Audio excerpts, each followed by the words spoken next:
Will this finally be the plane ride that succeeds?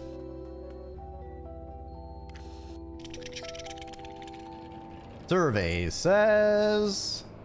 Alright. Alright. Alright.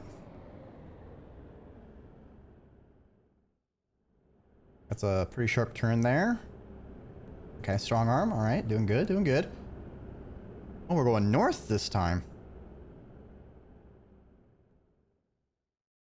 Huh? Huh? East. Uh-oh. Alright. Okay. Safe landing?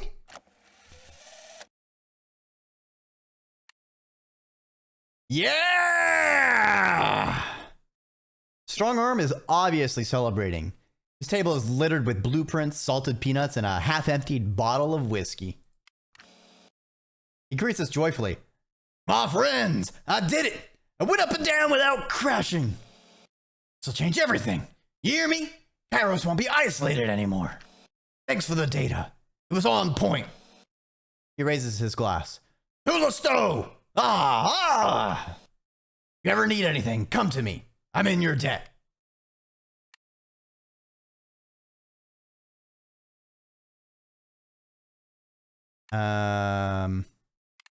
Wait, can you fly?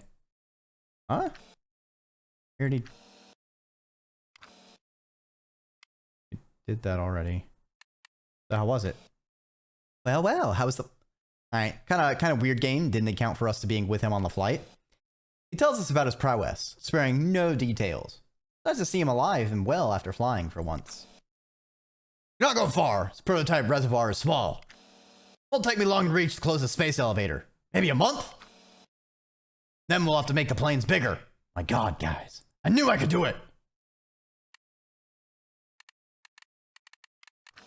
So you figured it out? He evades my eyes, sorting his blueprints and cleaning the table. Stronger was never a good liar. Okay, yeah, that's the same dialogue originally. I thought. I don't know why I clicked on that. Damn it, Dreki. Damn it, Dreki! Why do this? Why do this to yourself?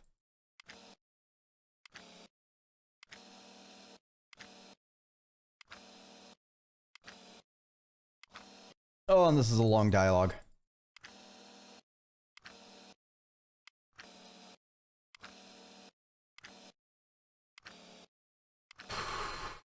Okay. Uh-huh. Uh-huh. Uh-huh. Uh-huh. Okay.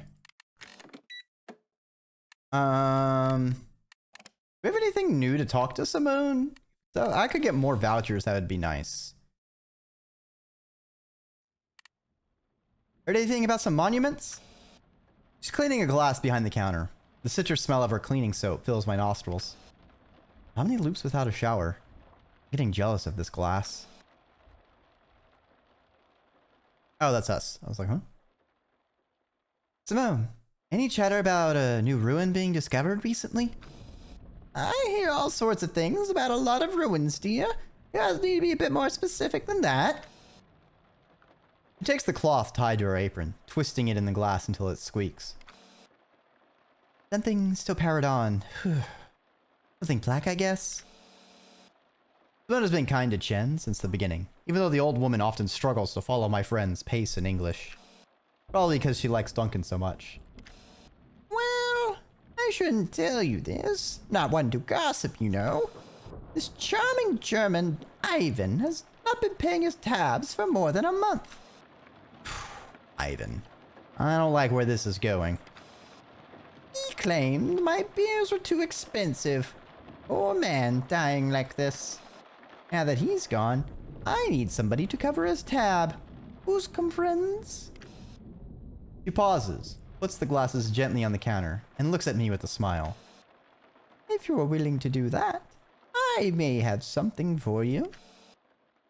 Nothing free in Kairos, even from cute old ladies. Do we have a deal? How much are we talking here? Oh, pas conscious. 3,500 francs. Damn! That dude ran up a bar tab. What was he drinking? More than 300 pints of beer at Kairos' price. She is overcharging. Or they have a drinking problem. Probably both. I prepare to bargain as Chen places a light hand. Right. Bloop. I slap the counter. We have a deal. Everything you want, Simone. She looks surprised for an instant, taken aback by how easily I gave in. But she composes herself in a blink. Fellows. She reaches for chalk to update the little blackboard she keeps under her counter, adding 3,500 francs under our names. Before their tragic accident, I would have Ivan's men talk about a black building they found. Einschränkend. The young ones tend to forget my age and the occupation. But Ivan is dead. You know where the ruin is? She grabs another glass from her sink. No, I have no idea. Chen is getting ready to argue, but I calm her down this time. Let's Simone think she's got us. Ivan's death is only temporary. Oh, Paul. Simone, Paul comes from Nouveau Continent's labs, right? Oh, yes. A gift from Monsieur Lustau. Why? I saw him acting weird lately. Following us, jumping around in his aquarium. You know what kind of experiments they did on him back there? She starts cleaning a plate in the sink behind the counter. Oh, I have no idea. Monsieur Lustau did not tell me much. It's just a cute octopus. So, it's not especially smart then? None. He just likes to play around. We'll leave it at that. Shortly after, the sizzling and unique smellent scent of her octopus tempura pervades the air. Paul doesn't have it all bad. Likely story. Okay.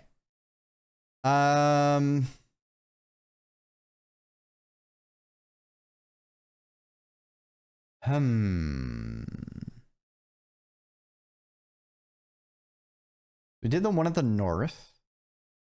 One southwest I never got to.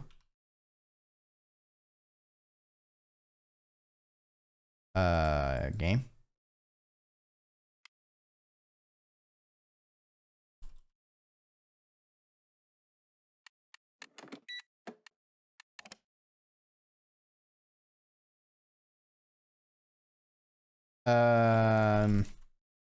Interesting. I guess we just do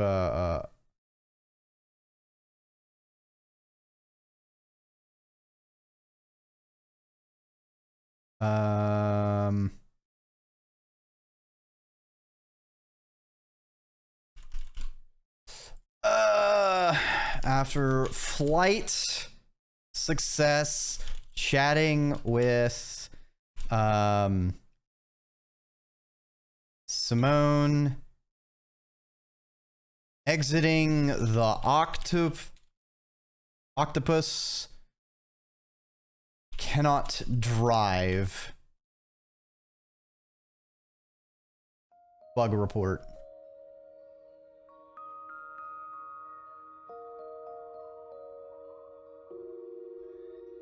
All right, we'll just reset this loop, and hopefully we can move around again.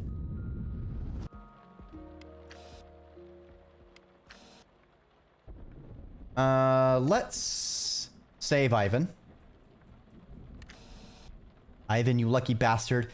Once we get the ruins location, believe me, I won't be running anymore. We once again go through the same dance. Him smiling, me pleading. I have to change my approach.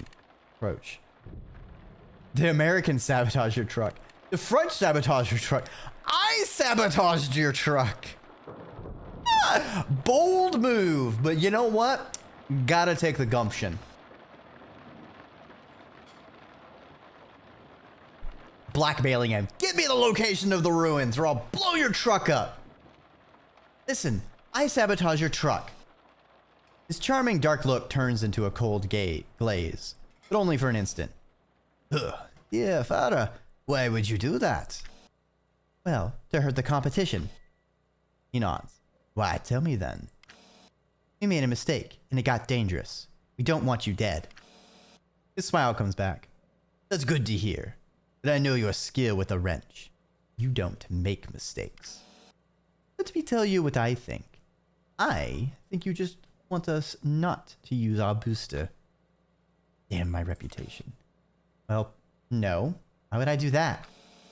Gives me a last look. I think we both know why. But I would advise against following us. You won't be able to anyway. And on that, he closes the door and turns the ignition. Damn it.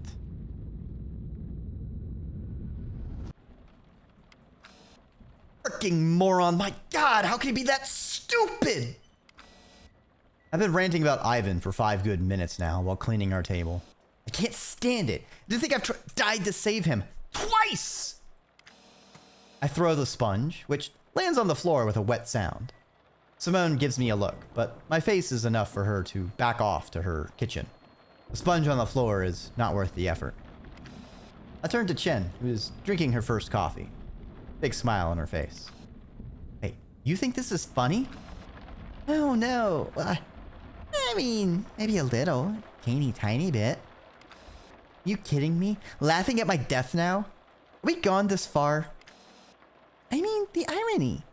You don't even have time to suffer. You said so. I give her my most terrible look before walking towards the toilet. I look at myself in the bathroom mirror. My skin looks yellowish under the neon lights. My eyes weary from my lack of sleep. I have 2 big purple bags under each one. Crack a smile. She's right. Something funny about this whole thing. Might as well roll with it. Alright, Ivan. Try this again. Okay. The French sabotage. Now, let's go with the American, because he is Russian. So, you know, America, Russia. The Americans. I heard they sabotaged your truck. This time, his charming dark look turns into a cold glaze. The A word is not something the Soviets joke about. Here on Neoproxima, far from the public eye, both countries can resort to tactics that would draw too much criticism on ERs. Why would you tell me that, dear Farah? Beats me. I don't like this kind of tactic, that's all. The blonde woman interjects once again, but Ivan's answer must have displeased her, given the look she gives me. He turns his head back to me, a big smile on his stupid face. It is klar, dear Farah. Look, check that booster if you agree to have a drink with me this week. What now? What kind of trap is that?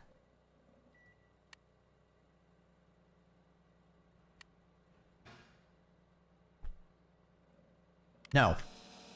I don't want to be planning, Ivan. That's not important right now. Arms crossed, leaning on his door, he shakes his head, disappointed. I wish I could believe you, but there's no trust in you. Yet. On that, he elegantly takes his place and closes the door. And turns the ignition. Oh, Ivan, you piece of shit. Oh, you won't go on it? You won't have a drink with me? Well, guess I'm not gonna believe you, and I'm just gonna blow my car up.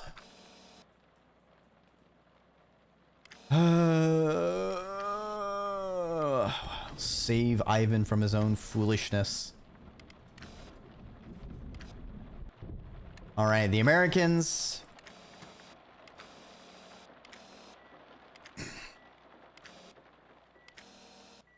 And then we share a beer. Okay, Ivan. We'll talk later. Check your booster for Christ's sake. Arms crossed, leaning on his door, he nods like the whole thing was his plan all along. Diesen verdammten Booster just done. I don't know what language that is or what it means. I mean, he's Russian, so I assume it's Russian. But that seems German.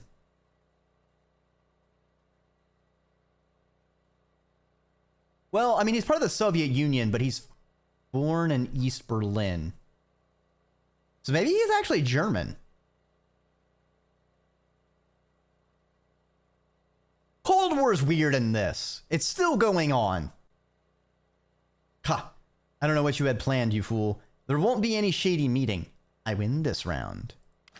Or do I? I guess I would take a secret meetup with Ivan instead of being trapped in this damn loop.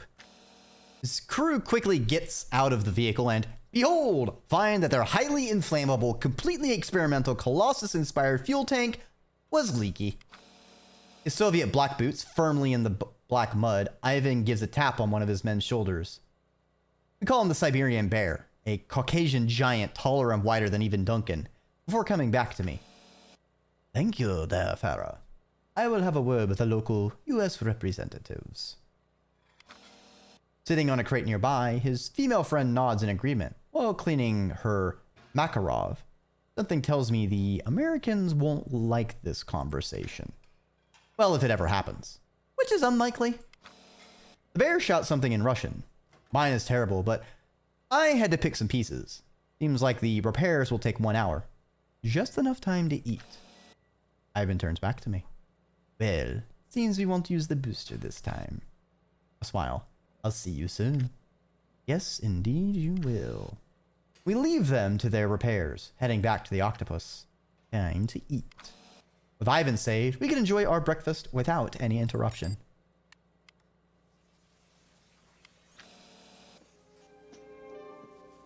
Duncan has always been the first one up after a night of drinking. Looking at him right now, hard to imagine he drank last night. Cleaning the table, making for a really happy Simone, before grabbing 2 coffees and passing behind the counter to make them. A privilege he is the only one to have in this galaxy. Damn, you know you're a favored patron when the owner just lets you get behind the bar to make your drink.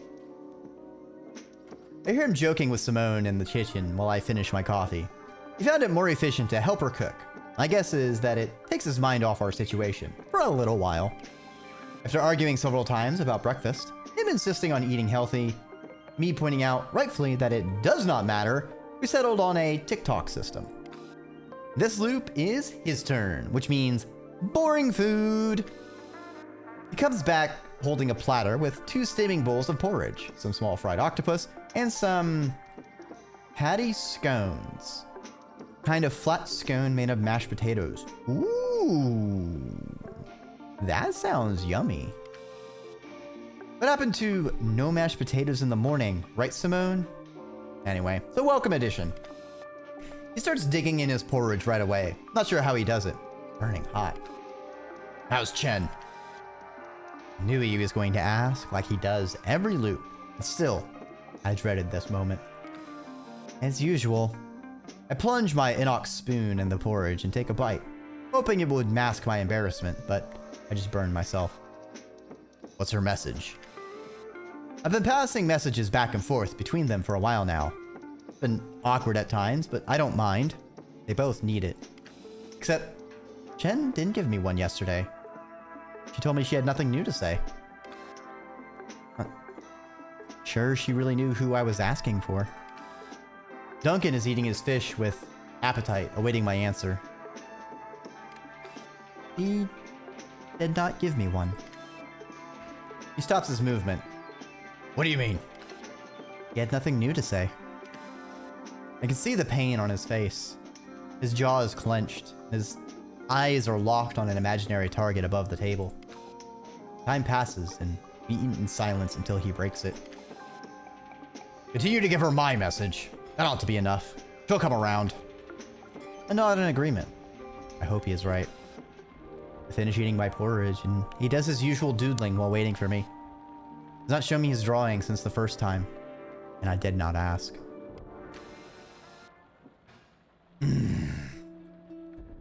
Damn. That's a really interesting thing about this game and its time loop. It not just has multiple people in the time loop situation. We have like these branching timelines with me bridging them.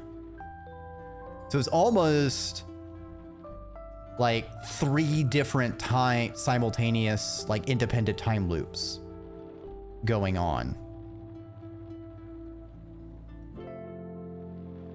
We have Chen's and Duncan's, or 2, but then ours is sort of this weird blending of each of them, bridging them together, which we get. It's a bit harrowing because we get the experience of advancing through the time loop and maturing and learning more while everything else is the same. But we're simultaneously also seeing the tragedy of the other characters forgetting about each other because of their independent timeline situation.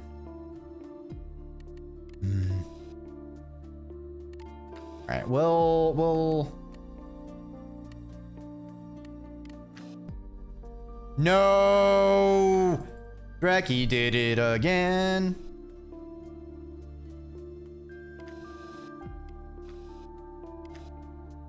Fuck. I need a super skip button. I fucked up. Why did I click that? Why was there not an option for me to tell him about the mistakes? I thought that meant this would be different, but it wasn't.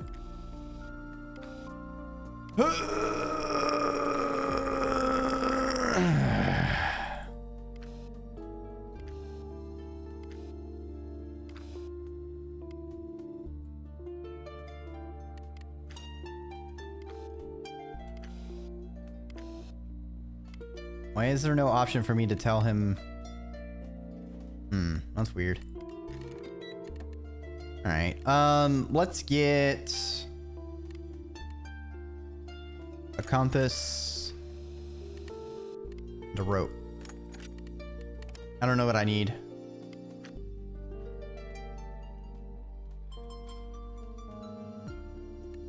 Leave. Let's follow him.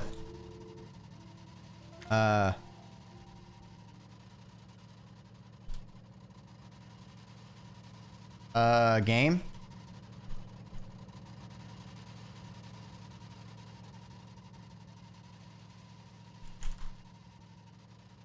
Oh my, I can't like use any buttons.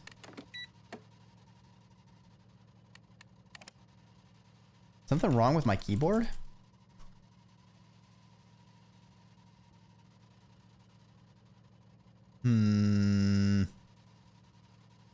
Let me restart the game.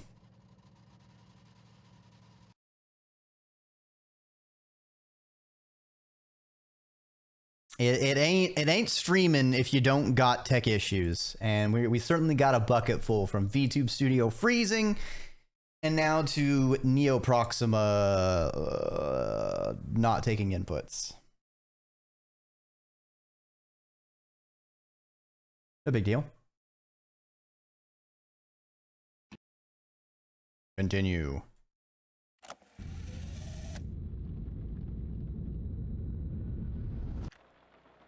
And the only downside, you have to click through a bunch of stuff real quick. Gonna explode. Americans. Yes, yes, yes, yes, yes, yes. Fine, I'll have a drink with you. All right, I will. Cool beans.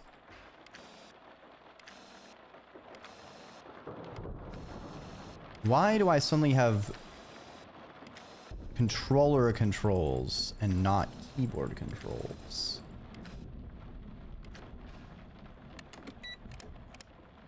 Huh? Keyboard's working. Oh, it switched to keyboard now. Let's eat. I gotta go through this thing with Duncan again. Shice.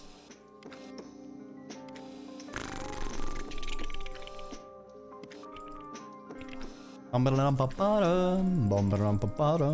click, click, click, click, click, click, click, click, click. Riveting gameplay. Deserves the truth. Here we go, fast forwarding.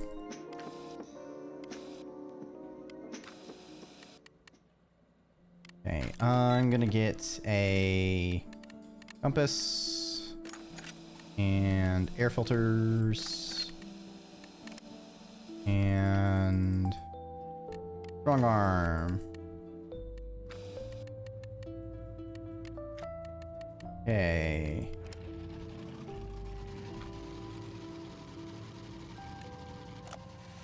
No! Stop it, game. Go away.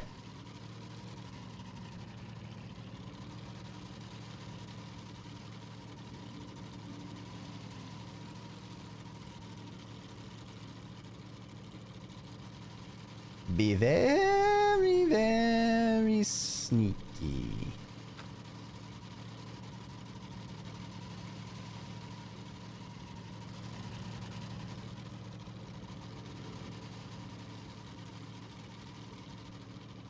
Oh, then he goes into a quantum forest too? Alright, dude.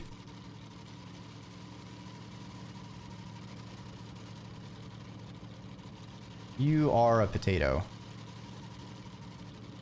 Ah, it's right there. I see. Hidden ruins discovered! Nice. We continue to follow Ivan in the dense forest, his truck out of sight, hidden by the trees. Clear that this is not the first time he and his crew have come through. Tire marks draw a path in the humid mud. After a dozen minutes of following their tracks, we reach a wide clearing in the woods. Mounds scatter the clearing, remnants of several colossus buildings, covered in grass and moss. The ground follows a gentle slope down, a semicircular pond, wider than an Olympic swimming pool, colonized by reeds and water lilies, reflects in the sun. At its center, a massive structure catches my attention. 20 meters high, overlooking everything else in the clearing. Looks like a cylinder, but crooked. It's not its size that piques my interest, but its color. Black. We found the same deep, mighty black with silver highlights on the vault and the sarcophagus. An even bigger tree fell on one of its sides, opposite from us. Impossible to tell from here if it missed the building or if it took down its wall. We'll have to get closer. I'll be damned. Duncan opens the passenger door and stands up, half outside the truck, trying to get a sense of the discovery. I spot Ivan's truck in the distance, parked next to the main building. They must have gotten inside. I drive slowly, still following Ivan's path, navigating between the piles of rubble and dodging the tree's roots. I park the truck a good distance away from the black building, not too far from the pond. Check the rubble. We quickly toward the glade, getting closer to the mounds scattered all over. Covered in lichen, roots and grass, they probably would not have been visible if we had come a few decades later. The biggest are more than 10 meters high, while the smallest are barely higher than me. Something off with this glade. Duncan's climbed the moat closest to us, getting a good view of our surroundings. We walked a while, and we're not far from the forest's edge, giving us an even better point of view in the glade below. I join him quickly, but I don't understand his remark. The clearing seems fine. What do you mean? Shouldn't exist, that's what. Should be gone, long time ago, eaten by the forest. He is right. No plants or trees seem to grow in the clearing. You're right, that's unusual. If our timings are correct, the Colossus left or disappeared more than 200 years ago. He nods. The plants on this damn planet seem to grow on steroids. But here, ain't one tree that dares cross the line. He's right again. The clearing's edge is a perfect circle. Heard of something similar elsewhere? I shake my head and he continues. Jen told me about something akin to this, down south near the equator. Plants are even more aggressive down there, she said. Several Colossus ruins are found in clearings like this one. I found out why? Or how? He raises his shoulders. I have no idea. Guess they don't either. Some settlements started using those magic clearings as settling grounds, even growing some crops. Apparently native ones wouldn't grow, but Earth's plants have no issue whatsoever. We descend from our vantage point and return to the truck after a while. Those mounds may have some secrets, but take a great deal of digging to uncover them. Check the pond.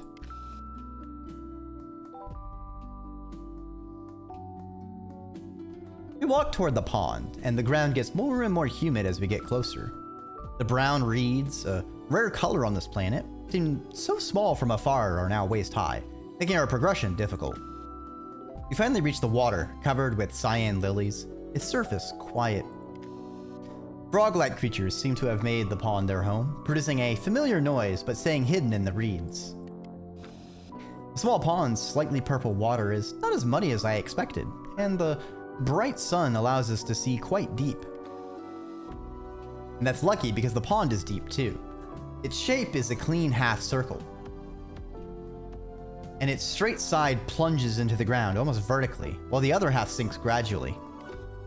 That's not natural. Duncan is right. This can't be a natural phenomenon. I look at the clean-cut degrees, slowly getting deeper and deeper, and I finally understand. That's an amphitheater. I point to the steps. There are benches under the moss and seaweed. Duncan squints and nods. We spend a few more minutes looking in the water, mentally mapping the theater. It's a bit less than 200 meters wide and 100 meters large. Bigger than most antique ones I studied back on Earth. Even considering the Colossus' size, this could have hosted thousands of them. Each row comprises a simple stone bench, and stairs cut through every few 10 meters. Most benches are covered by algae. Some have started decomposing slowly. We lose visibility after less than a dozen rows, the rest fading in the pond's darkness. What do you make of it? Duncan is ankle deep in the water, trying to see as far as possible in the pond without falling in. The reeds around us move slowly in the wind, producing a gentle background noise. The black structure is still visible from here, cutting a black shadow across the sky. I turn my attention back to the pond before answering. A small fish approaches my boot, before darting back to the depth when I move. Not much. Didn't find anything we deemed art-related on Neoproxima, except if you consider architecture. I don't believe that this place was made for cultural events. I had to bet. I would say this is more akin to a debate center, a parliament, a senate, a learning place, maybe? Duncan lets out a grunt, his hands on his waist.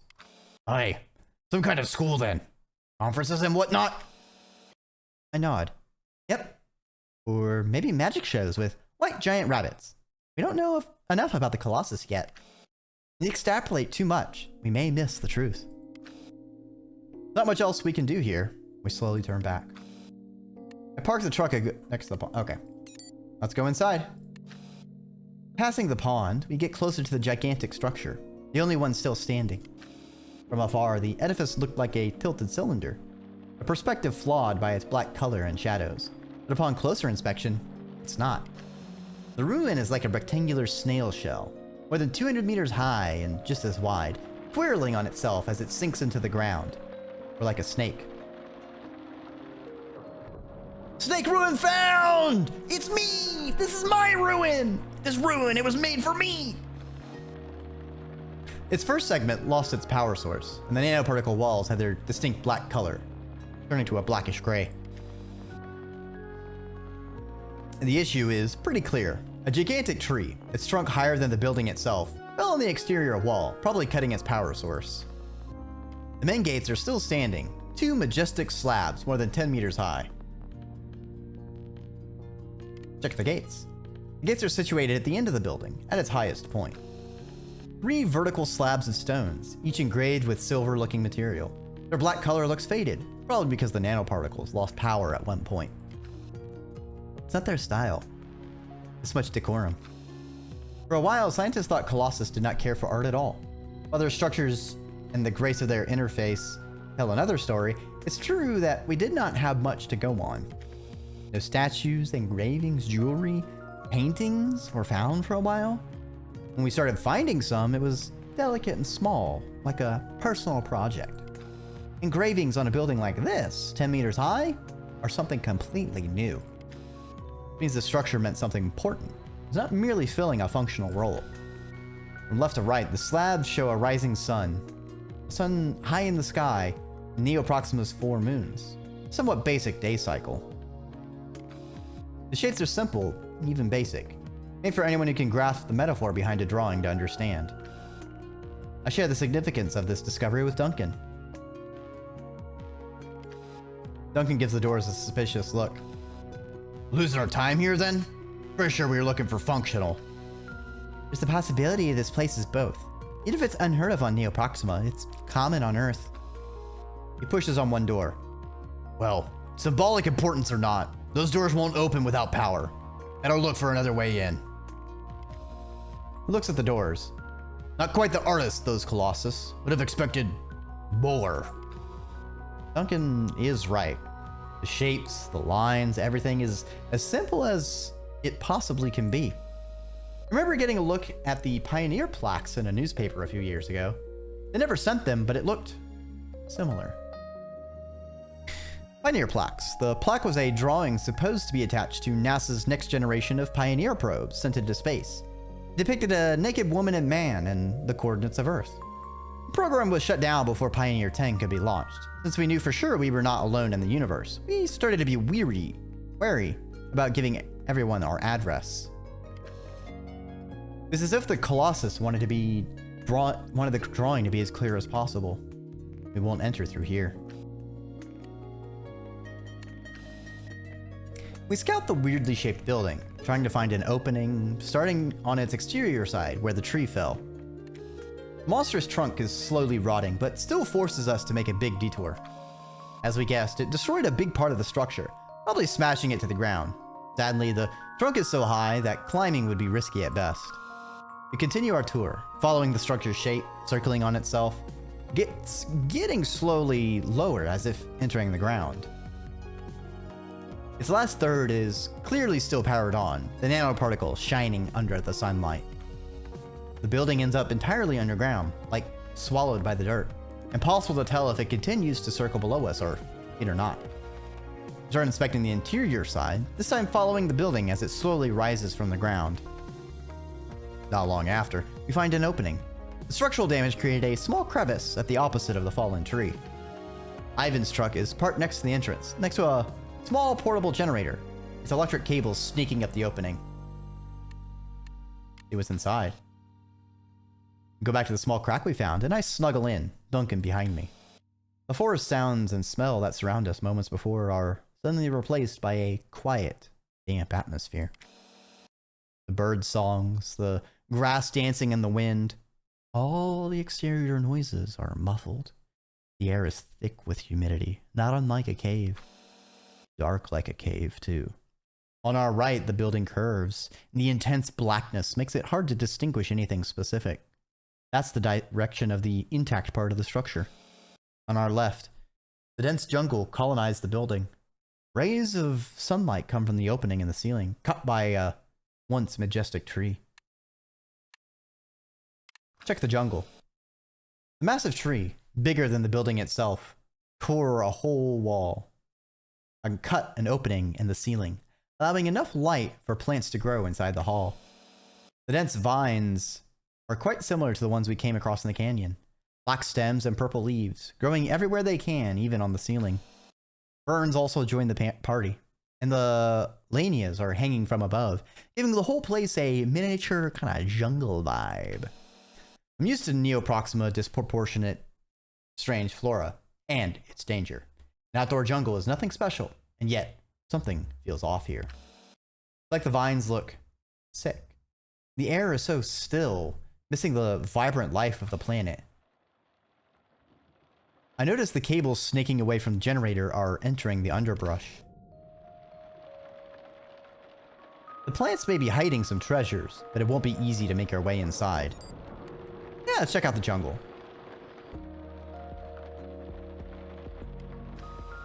As we push through the underbrush, we come across Ivan's camp at the end of the cables. It's too quiet. I exchange a glance with Duncan. He's on edge. We both know Ivan does not play well with others. The thought that he and his crew might be lurking nearby is unsettling. A Soviet terminal blinks steadily along the field table and scattered military crates. It's clear they've been trying to crack this place's secrets. Their camp, with its humming Soviet terminal and scattered gear, feels like a warning. A Neoproxima, Ivan wouldn't hesitate to eliminate competition. There seems to be someone in front of the terminal, but he or she is not moving. Sleeping, maybe? I turn to Duncan. They're probably close by. He nods, and his eyes take this resolute look. Duncan knows perfectly well that meeting Ivan's crew here would be nothing like our little brawl back at Simone's. Neoproxima is dangerous, and Ivan wouldn't mind less competition. Saving his life like this very morning may not have changed that. Oh, search the camp! A chilling scene unfolds before us. One of Ivan's crew lies motionless, lying on one crate, a spent Marikov by his side. Cause of death is unmistakably bullet wounds. Did he fire at someone? Was it something else? The terminal is still running, its screen flickering with acrylic characters. My Russian is rusty, but it seems like Ivan and his crew were trying to disable some sort of power source deep in the jungle. Seems linked to some kind of lockdown. I must have been working on this for a while to set up a camp here. We find a small notepad written half in Russian, half in German. That must be Ivan's. I nod as I go through the pages. I can't make out most of it, but a crude schema on the last page catches my attention. Looks like a map of the hall, with the tree on one side and a path leading from the camp to the tree. Another path starts from the camp, but it ends midway to the tree.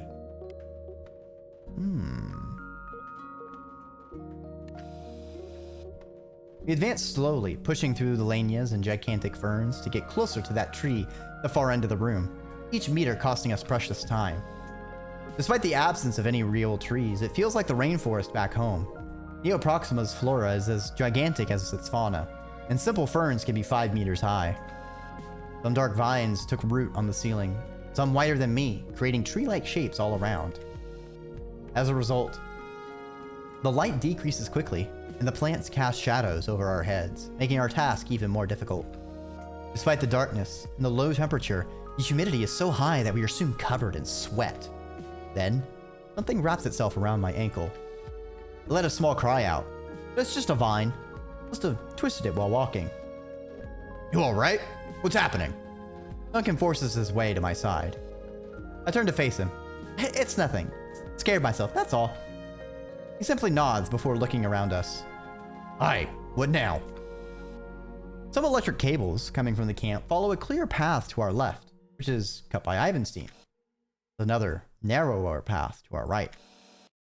Ivan drew 2 paths on his map, but one ends before reaching the tree.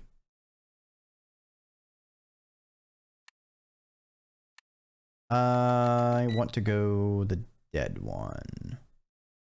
Narrow leads to tree.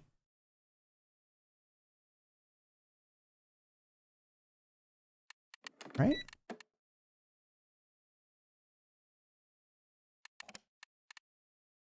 Let's follow the cables. We make our way, carrying our heavy equipment with us, and following the easiest path cut by Ivan and his crew.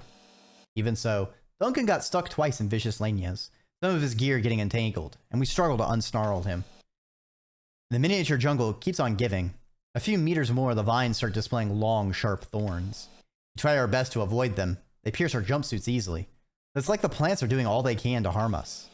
Covered in blood and sweat, I push a huge fern and stop in my tracks, Duncan bumping into me 2 seconds later. What the?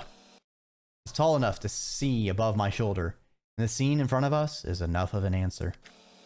2 men in Soviet uniforms hang a few meters above the ground, knotted in a thorny stern. The first is wrapped so tightly by the vines that only half his head is visible, while the other hangs his head down, balancing almost imperceptibly, his Marikov on the ground, out of reach. Some gear, a fallen tripod neon lamp, a roll of electrical cable, a few scattered machetes, 2 big crates, is scattered around. The Soviets were taken in surprise. But by what? I advance towards the bodies, trying to avoid standing right under them. No trace of Ivan. Duncan nods. Those men died days ago. This did not happen today. I look around. He's right. The struggle happened days ago at least. An aborted attempt to reach the tree. Duncan grabs my shoulder. We need to go. Now. No, I'm sure it's fine. Let's just continue forward. What's the worst that could happen? I walk to the closest body and advance towards a machete lying on the mossy ground. I barely have time to grab it before the jungle suddenly comes alive. Roots and vines try to wrap around our limbs, their huge thorns biting deep into our flesh, slowly pulling up in the air, making the fight harder. Those vines are not normal. Their surface seems to shift and undulate, like water. Like nanoparticles. Uh-oh. I slash the lanias again and again until they drop me to the ground 1 meter below. I drop it in an ungraceful manner. I see the vines retracting in the shadows, but for how long? Duncan has managed to get out too, and we leave the site as fast as we can. Bleeding, but alive, we push through the ferns and reach the fallen tree's side. We end up in a small, man-made clearing at the feet of the massive trunk. Ferns and other plants have been cut down and piled up. The scene is hauntingly chaotic. The colossal tree and its surroundings are covered in a network of nanoparticles. They form a black vine-like structures, extending on the floor and the tree itself. Some are thicker than me, others the width of my arms. For some reason, it looks like the particles forming the building's walls, floor, and ceiling are trying to merge with the tree. They writhe and pulse unnaturally, like giant veins. Could they be connected to something? Is the building trying to assimilate the tree into its fabric in a desperate bid to repair the damage? Some explosives blew a hole in the middle of the clearing. The charge must have been massive as plants, gear, and pebbles were thrown everywhere. A huge man is lying face down on the floor a few feet away from the hole. Their Soviet uniform stained by blood. The bear. We approach the hole. The floor nanoparticles are trying to fill it. The process is going to take time. The auto repair system is far slower than the sarcophagus is. Is this on purpose, or is it simply a lack of power? For now, the hole is big enough for both of us to pass through, but at this rate, we could be stuck below in an hour, maybe 2. Duncan is getting a closer look at the body, and I join him. The bear is less terrifying now, his large face frozen in a surprised look. Shot in the back. What happened here? A series of deafening detonations answers my question, and I see the moss exploding as the bullets hit the ground. We're entirely in the open, right in the middle of the clearing, giving our attacker a huge advantage. We've got to act, and act fast. I glance at the hole next to me. We could rush into the tunnel below, but we would be trapped there. And if we aren't, they just have to wait for us to come out. This is literally bringing a knife to a gunfight. But we have no choice. We need to make a stand here. I didn't bring a gun! Knife fight it is. Survey says... Hey! Knives never let us down, baby! We dash towards our opponent at the edge of the jungle, splitting and zigzagging to make the shooter's job as hard as possible. Against all odds, our plan works. A bullet bruises me, but we manage to get inside the canopy.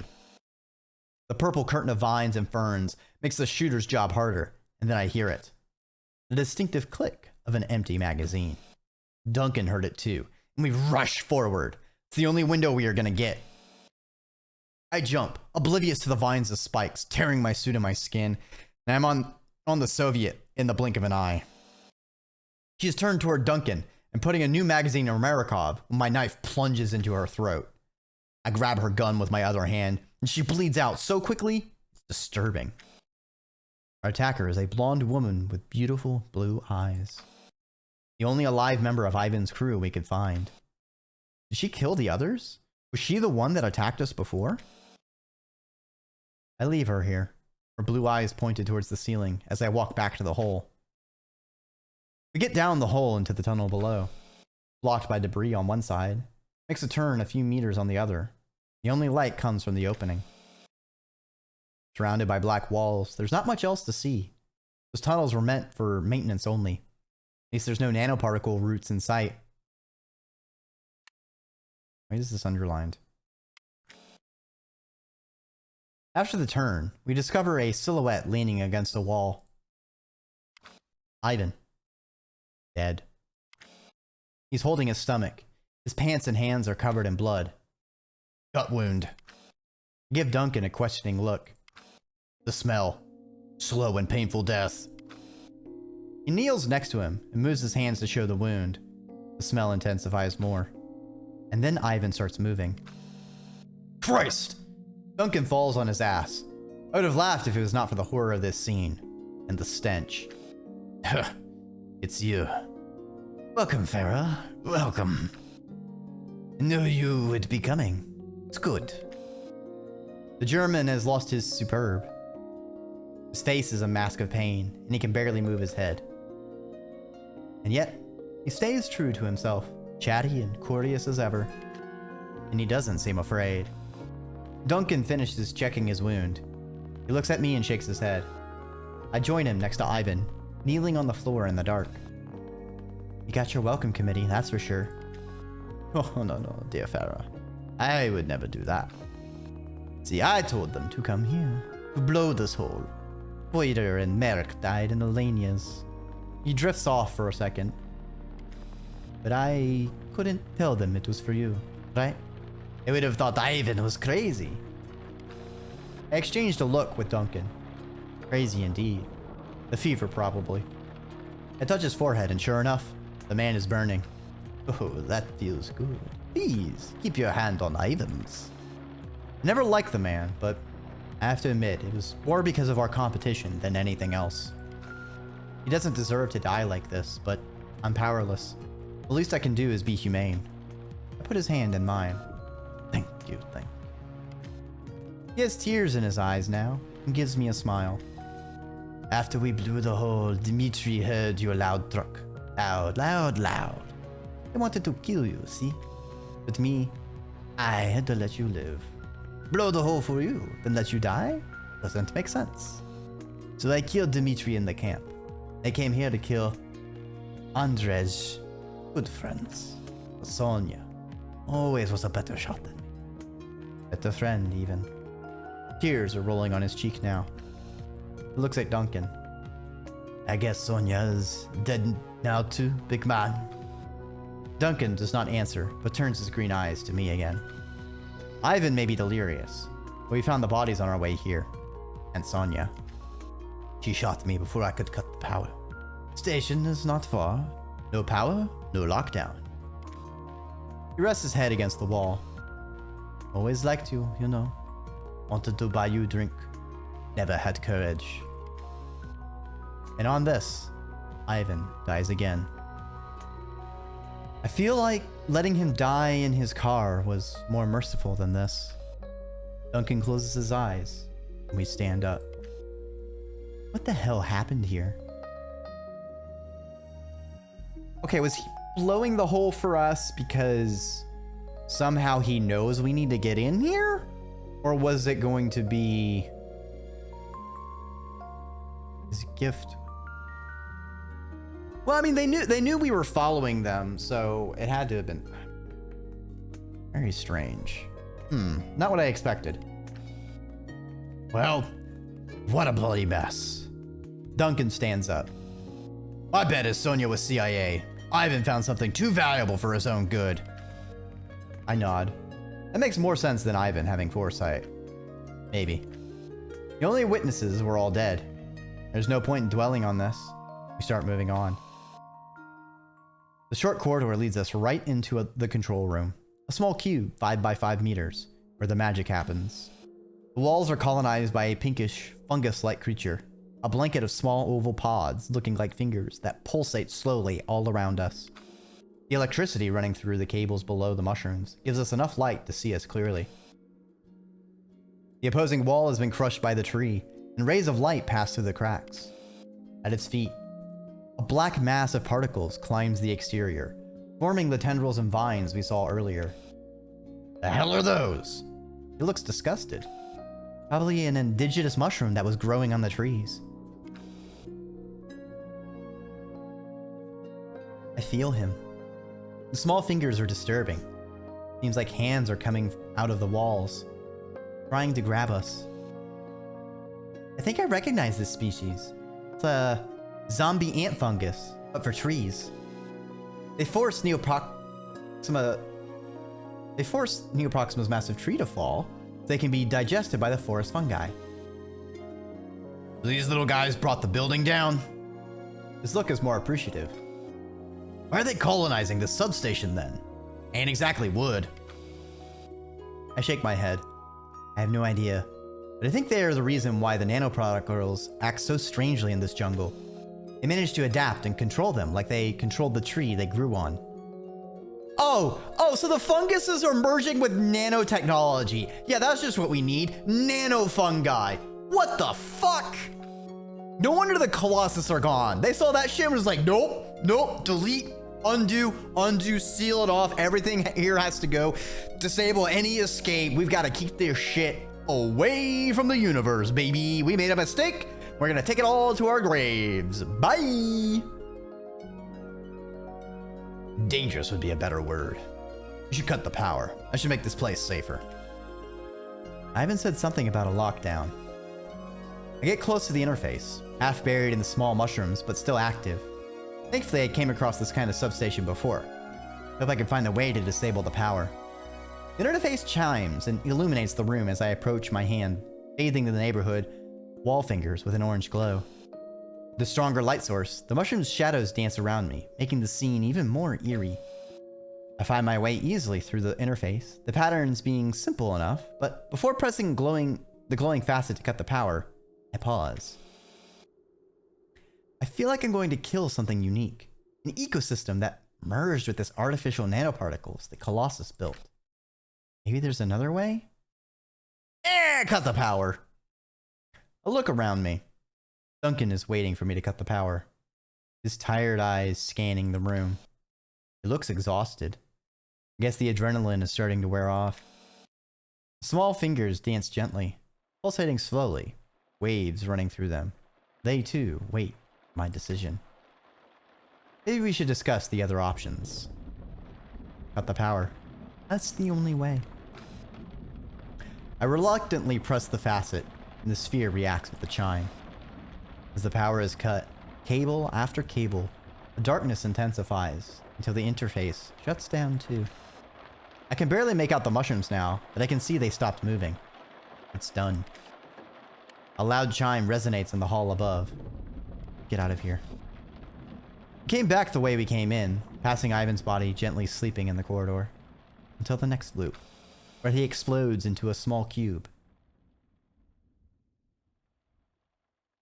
I climb outside the hole. The hole stopped repairing itself, and the nanoparticle vines took a grayish color and stopped pulsating.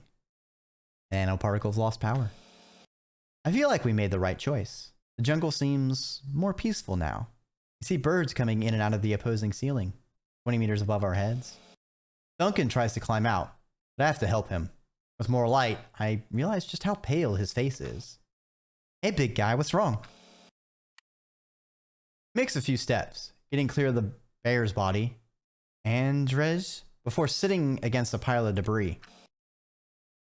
I'm gonna rest for a while. You go on. Oh, he got shot, didn't he? What are you? He has one hand on his stomach, and his jumpsuit is red with blood. Too much to be Ivan's.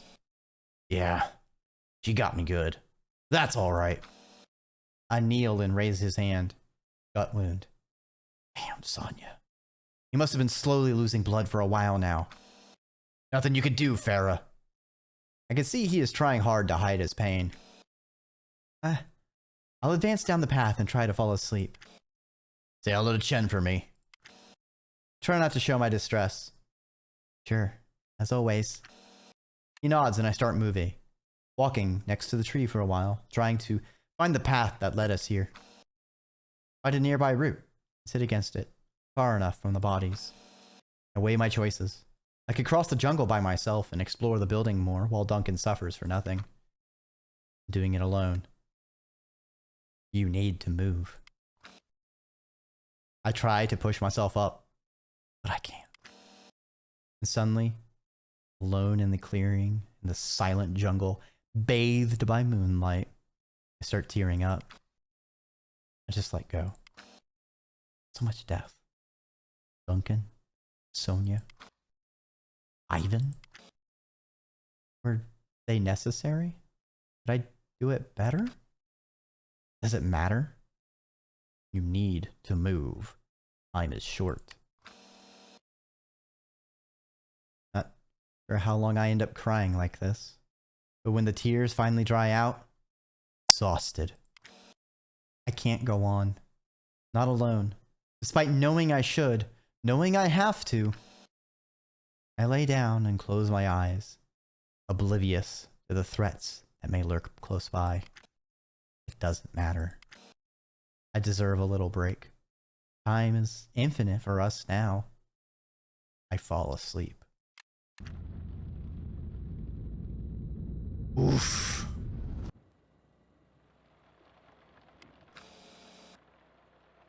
The ruin's humid atmosphere is replaced by the dried air of the octopus. Like I teleported myself from the jungle to the bar. Instead of being wet with tears I shed moments ago, my eyes are dry from alcohol. It takes my brain a few minutes to conciliate both pieces of information. Lacking the soothing effect of a solid night's sleep, my emotions have zapped along with me, just as intense. With each passing loop, they pile up. They say a person can't stay awake for more than 3 days straight. What about someone whose body can keep going? How much time do they have before they snap? Ivan and my friend's death pursue me. I don't know how it ended for Duncan. I did not have the heart to stay with them. I just hope I fell asleep fast enough to prevent any unnecessary suffering. Chen probably has an idea of what happened just by looking at me, but we avoid the subject. Never really declared it taboo.